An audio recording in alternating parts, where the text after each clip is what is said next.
అధ్యక్ష, ఏడుపాయల దుర్గమ్మ దగ్గర ఏప్రిల్ 20, యాదాద్రి లక్ష్మీ నరసింహస్వామి గారి దగ్గర ఏప్రిల్ 21 నాడు, బాసర సరస్వతమ్మ దగ్గర ఏప్రిల్ 22, జోగులాంబ అమ్మవారి దగ్గర ఏప్రిల్ 23, రామప్ప రుద్రేశ్వర స్వామి దగ్గర ఏప్రిల్ 24, ఆర్మూర్ సిద్ధులగుట్ట దగ్గర మే 9వ తారీఖు నాడు గౌరవ ముఖ్యమంత్రి గారు రైతు బంద్ వేస్తామని చెప్పి వేయకుండా ఎగ్గొట్టినందుకు నిరసనగా ఇవాళ బీఆర్ఎస్ పార్టీ వాళ్ళందరం కూడా గ్రీన్ కండువాలు వేసుకొని సభకు వచ్చినాం సార్. అది మీ దృష్టికి తీసుకొని వస్తూ ఉన్నాం సార్.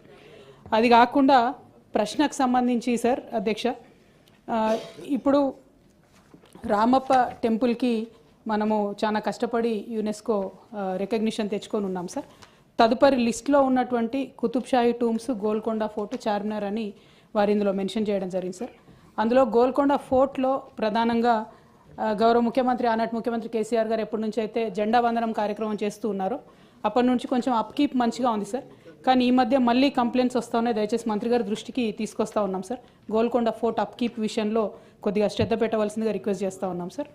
దాంతోపాటు మీరు కొత్త ప్రపోజల్స్ 2 ఇచ్చామన్నారు సార్. 2 కూడా చాలా మంచి sites, megalithic burial sites in మన ముడుమల్ గ్రామంలో సార్. మేము ప్రత్యక్షంగా అక్కడికి వెళ్ళి ఇదివరకు ఉమ్మడి ఆంధ్రప్రదేశ్లో ఉన్నప్పుడు కూడా వాటిని హైలైట్ చేసే ప్రయత్నం చేశాం సార్. శ్రీ ఛాయా సోమేశ్వర ఆలయం కూడా చాలా మంచిది సార్. కానీ ఫాలో అప్ సీరియస్గా చేసి దానికి సంబంధించిన లిటరేచర్ వాటికి సంబంధించి మాలాగా తెలంగాణ జాగృతి లాంటి సంస్థలను కూడా మీరు ఒపీనియన్ అడిగితే హెల్ప్ చేయడానికి అవకాశం ఉంటుంది సార్.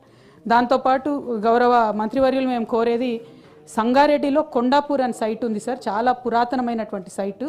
మన నిజాం కాలంలో కూడా అక్కడ ఎక్స్కవేషన్స్ జరిగినటువంటి సైట్ సార్. ఆనాడే ఆయన ఫారిన్ ఎక్స్పర్ట్స్ని తీసుకొచ్చి అక్కడ ఆర్కియాలజికల్ సర్వే చేపించినటువంటి సైట్ సంగారెడ్డి జిల్లాలో కొండాపూర్ అనే గ్రామం. దయచేసి దాన్ని కన్సిడర్ చేయవలసింది కోరుతా ఉన్నాను సార్. అట్లానే గౌరవ మసూనాచారి గారికి సంబంధించి భూపాలపల్లిలో పాండవుల గుట్ట అని ఉంటుంది సార్. అక్కడ దాదాపు 41,000 సంవత్సరాల క్రితము పెయింటింగ్స్ ఉంటాయని చెప్పి చెప్తారు సార్. దాన్ని కూడా దయచేసి కన్సిడరేషన్లోకి తీసుకొని ఆ లిస్టులోకి చేర్చగలుగుతామేమో ఆలోచన చేయవలసిందిగా కోరుతా ఉన్నాం సార్. అట్లానే తెల్లాపూర్ దగ్గర తెలంగాణ అనే పేరు మీద శాసనము మేము డిస్కవర్ చేయడం జరిగింది సార్ ఆ మధ్య. అది చాలా సైంటిఫిక్గా కూడా దాన్ని వెరిఫై చేసినారు చాలామంది ఎక్స్పర్ట్స్, హిస్టారియన్స్, హెరిటేజ్ సైట్స్ గురించి తెలిసిన నిపుణులు. సో తెల్లాపూర్ గ్రామంలో తెలంగాణ శాసనానికి సంబంధించి ఇంక్లూడ్ చేయగలుగుతామేమో పరిశీలించవలసిందిగా కోరుతా ఉన్నాం సార్.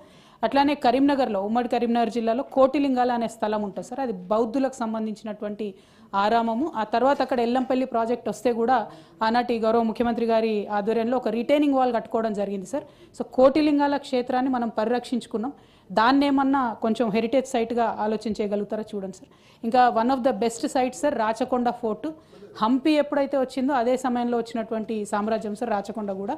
అక్కడ చాలా పెద్ద ఎత్తున ఇప్పటికి కూడా మనకు కనబడతా ఉంటాయి అన్నీ. సో వాటిని ఏమన్నా ఈ కొత్త లిస్టులోకి యాడ్ చేసి పరిరక్షించి మరి యునెస్కో హెరిటేజ్ సైట్ కోసం ప్రయత్నం చేయగలుగుతామా అన్నది దయచేసి గౌరవ మంత్రివర్యులు తెలియజేయాలని కోరుతా ఉన్నాను సార్. Honourable minister. అధ్యక్ష, గౌరవ సభ్యురాలు గారు కోరినట్టుగా కొన్ని అంశాలు ప్రస్తావించడం జరిగింది. సంగారెడ్డిలో కొండాపురం చెప్పని, అట్లాగే పాండవుల గుట్ట గురించి ప్రస్తావన జరిగింది. భూపాలపల్లి పాండవుల గుట్టను నేను కూడా సందర్శించడం జరిగింది. ఈ మధ్యలోనే కొన్ని శాంక్షన్స్ కూడా వాటికి ఇవ్వడం జరిగింది. అట్లాగే తెల్లాపూర్లో తెలంగాణ శాసనం గురించి, కరీంనగర్ జిల్లాలో కోటిలింగాల క్షేత్రం గురించి, రాచకొండ ఫోర్టు గురించి, వీటితో పాటుగా ఇప్పుడైతే ఇతర 2 క్షేత్రాలకు సంబంధించి కూడా ప్రస్తావించడం జరిగింది. వాటికి సంబంధించి కూడా సోమేశ్వర స్వామి దేవాలయం కావచ్చు, అట్లాగే ఈ యొక్క ముడుమలకు సంబంధించినటువంటి అక్కడ శిలాయుగపు సమాధుల గురించి కూడా ప్రస్తావన జరిగింది. వీటన్నిటిని కూడా అంటే తెలంగాణ రాష్ట్రంలో వాస్తవంగా మొత్తంగా 346 రక్షిత స్మారక చిహ్నాలు గుర్తించబడ్డాయి. అంటే యాజ్ పర్ ది 1960కి సంబంధించిన యాక్ట్ ప్రకారం, పురావస్తు యాక్ట్ ప్రకారం ఇందులో వివిధ అంటే ఆల్మోస్ట్ 9 రకాల హెరిటేజ్ సైట్స్, చారిత్రక ప్రదేశాలు కావచ్చు, ప్రోటో హిస్టారికల్ సైట్లు కావచ్చు, ఇవి చాలా ఉన్నాయి. సో వీటన్నిటికి సంబంధించి ప్రభుత్వ పరంగా వీటిని వీలైనన్ని ఇప్పుడే గౌరవ మంత్రి గారు కూడా సమ్మక్క సార్ కూడా చెప్పడం జరిగింది. అంటే వీటన్నిటికి సంబంధించి ఎన్ని అవకాశం, కొన్ని మినిమం మ్యాండేటరీ ఇష్యూస్ ఉన్నాయి ఏవైతే యునెస్కో గుర్తించాలంటే వాటన్నిటి పరిధికి రావడానికి రాష్ట్ర ప్రభుత్వం తరఫున తప్పకుండా ఆ యొక్క హెరిటేజ్ స్థలాలుగా గుర్తించే ఏవేవి అవకాశం ఉన్నాయో వాటిని చేస్తూ, అట్లాగే ఇతర ప్రాంతాలకు సంబంధించి కూడా సభ్యులు కోరిన విధంగా వాటిని అభివృద్ధి పరిచే విషయంలో కూడా ఇలా తెలంగాణ రాష్ట్రం కొత్త చట్టం కూడా అంటే కొత్తగా టూరిజంకి సంబంధించి కూడా నిన్ననే డిస్కస్ చేయడం జరిగింది. పెద్ద ఎత్తున ఒకటి ప్రభుత్వ పరంగా 2 PPP మోడల్లో వీటన్నిటిని కూడా అభివృద్ధి చేసే కార్యక్రమం చేయడం జరుగుతుంది అధ్యక్ష. Okay. Question number 4110 Kodandaram. Sir, I put the question. Honourable minister. Sir గౌరవ చైర్మన్ గారు ముందుగా కృతజ్ఞత తెలియజేసుకుంటూ, ఎందుకంటే సార్ మా కాన్స్టిట్యూన్సీకి సంబంధించిన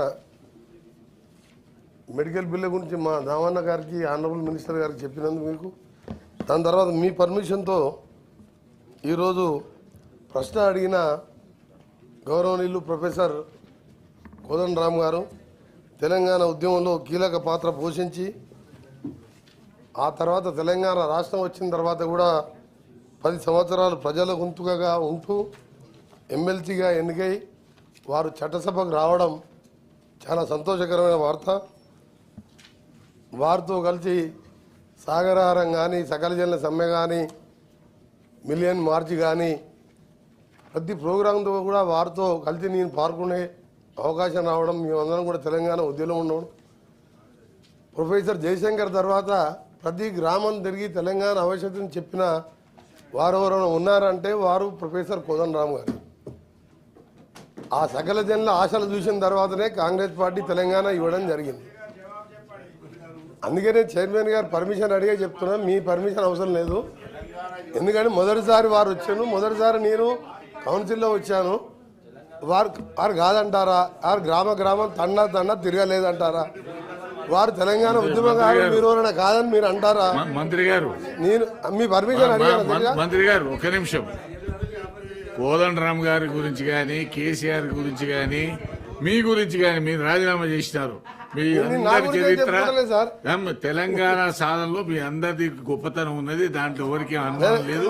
కాబట్టి మీ అందరికి కూడా తెలియజేస్తున్నారు. నేనేంటంటే నేను వారు ఎన్నికైన తర్వాత వారు ఎన్నికైన తర్వాత మొదటిసారి చట్టసభలో కలుపుకున్నాం. అది కూడా పెద్దల సభలో. అది కూడా మీ పర్మిషన్ నేను అడిగినప్పుడు సభ్యులు బాధపడాల్సిన అవసరం లేదు. ఎందుకంటే నేను వాళ్ళు బాధపడుతున్నారు అధ్యక్ష. ఎందుకంటే వాళ్ళు ఎందుకు బాధపడుతున్నారు అంటే ప్రొఫెసర్ జయశంకర్ తర్వాత తెలంగాణ రాష్ట్ర ఏర్పాటు ఆవశ్యకతను నేను అడిగింది.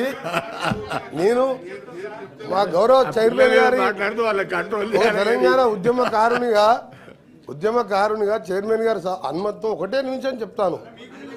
మీరు ఉన్నమాట తండా గ్రామం అనేది లేకుండా ప్రతి సమయంలో వారు తిరిగినది నేను ప్రత్యక్షంగా చూశాను. కాబట్టి మొదటిసారి కలిసినందుకు వారిని అభినందిస్తూ పర్మిషన్తో మాట్లాడేది దీనికి మీరు అవసరం లేదు. అలాంటి ప్రొఫెసర్ జయశంకర్ మన కోదండరామ్ గారి ప్రశ్న వేయడం, దానికి నేను సమాధానం చెప్పడం తెలంగాణ ఉద్యమకారునిగా కొద్దిగా భావోద్వేగంతో పాటు చాలా సంతోషం వ్యక్తం చేస్తున్నాను. దానికి మీరు బాధపడేది అవసరం లేదు. మీ దాంట్లో కూడా ఒకరిద్దరు తెలంగాణ ఉద్యమం చేసి ఉండొచ్చు, కానీ నేనేం అనుకోను. సార్ మొదటి ప్రశ్నకు వాస్తవమే సార్. రెండో ప్రశ్నకు చర్యలు తీసుకుంటున్నాం. ఆనరబుల్ మెంబర్ సార్, ఇక్కడ మియాపూర్ వరకు మనకు ఎంత సమయం పడుతుందో మియాపూర్ దాటినాక అంతకంటే ఎక్కువ సమయం పడుతుందా సార్? అది ఫ్లైఓవర్ నిర్మాణం జరగటం ఒక కారణం, కానీ సైడ్కు ఉన్న ఆ సర్వీస్ రోడ్లు కూడా సరిగ్గా లేకపోవటం చేత అది చాలా ముఖ్యమైన జాతీయ రహదారి.